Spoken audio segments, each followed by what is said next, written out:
yourself back from interjecting. What was that like?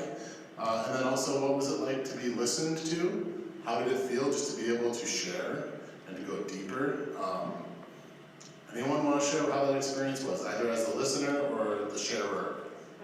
What's your name? I'm Elizabeth. Hey, Elizabeth. Can I say I will? Yes, please do. So as a listener, it was actually kind of, I think, easier having it as a job description. You know, like being into that role rather than just, oh, I got somebody at the store and I'm going to take some, you know, so sitting down with the intention, I think, was really helpful.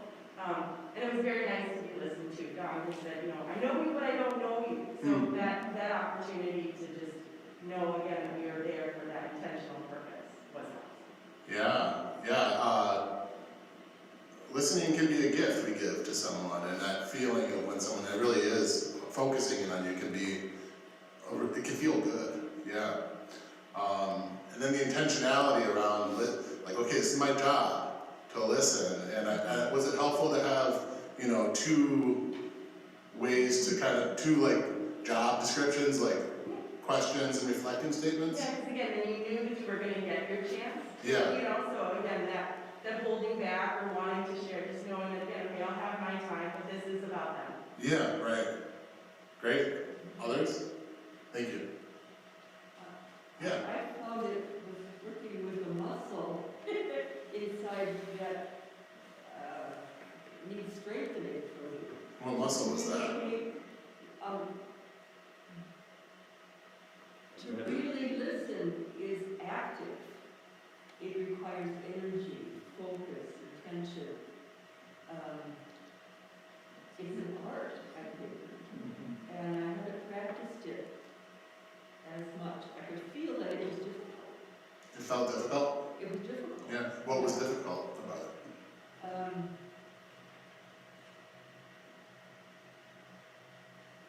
It was harder to hold myself back and to continue to have a focus on the other person. Not to be interactive, but focus on the other person was a part of it. Yeah. And it requires self-awareness and attention to what's going on within you and kind of controlling those impulses a little bit. Right. Yeah. And then That muscle. Yeah, and listening is a practice. It's something you can get better at by doing and paying attention to, and what you're bringing into a relationship, whether it's a conversation at the grocery store or a loved one. I'm kind of uncomfortable, and my inner self wanted to deflect and go off someplace else. It would be easier. It was what I knew. The depth of it is like a little harder to hang in there. Yeah. And it can feel a little bit uncomfortable. Yes. Yeah. Thanks. Don. I was a little bit worried about forgetting the feedback that I was going to ask, you know, the open-ended question. And I found out in my mind that I was thinking about something that Liz said, and I couldn't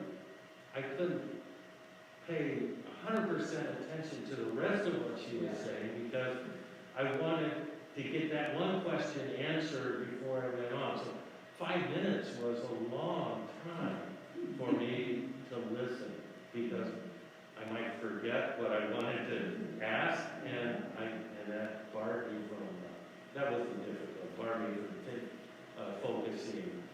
I still listened, but that question kept popping back in my mind. Because you had a part of your brain that was like where you're, what to ask next kind of question? No, it was, I want to know your answer to that question so that we can have a conversation. So maybe if the person were only allowed 2 minutes, where you had a break, and then I wouldn't worry too much about it. Yeah.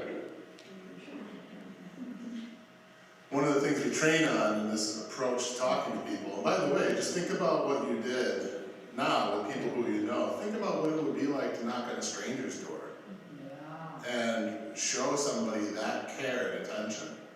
And think about how it felt to be listened to and what a stranger would feel to have somebody just knock on their door and listen to them.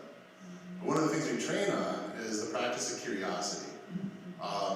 Don, to your point about, well, there was a little bit of activity in your mind that made it hard to listen to.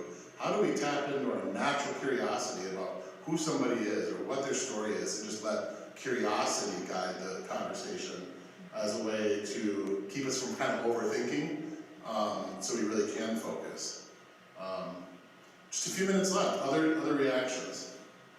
Maybe from this side of the room? You two were together? Yeah. I saw you hug at the end. How was it? Yeah, Nancy.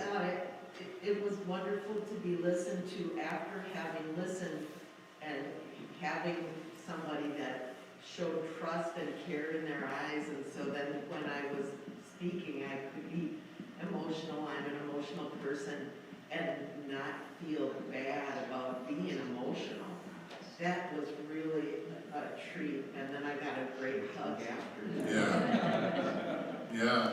So it felt good to be listened to. It felt good to feel safe to emote. Yeah. I don't know your name. Joshua. Joshua, how was it for you? Wonderful. She asked some really good questions, so I really. What was an example of a good question she asked? How did my value was curiosity, and she asked me how my curiosity developed throughout my life, and that was kind of tough to answer, but it was kind of fun too at the same time. Why was it fun?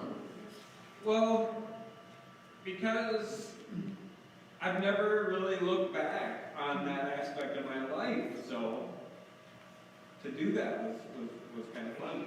Thanks for sharing that. And that's, I think, a really key piece. That when we engage people with curiosity and good questions, it's actually an opportunity for people to learn about themselves.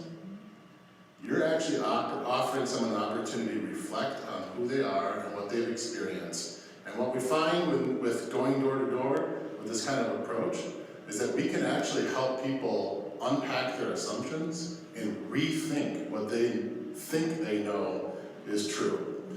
And in some of these conversations, we can actually see people change their opinion in the course of 30 minutes.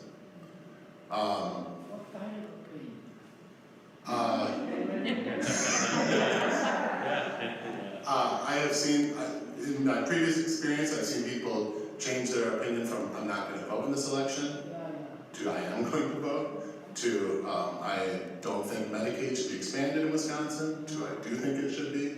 But what we're doing is we're offering people the opportunity to change their own mind through reflection, through thinking about their experiences and realizing why something is or isn't the case. But people, maybe I'm wrong, but I would venture to guess that the last time you changed your mind on something that was important, it wasn't because someone told you to, right? Right. We have to go through the work of changing our own minds, and these conversations we're offering people that opportunity to reflect. And you were saying, I hadn't really thought about it before, but it was fun to think about through a well-crafted question. Those are the opportunities we're offering people. We've gone over, so I thank you for taking part in this exercise. If this intrigues you, we're going to dive deep on May 7th, right in this room. And I'm also going to hang out afterwards if you want to chat more, but thank you for the time. It's been great to be with you.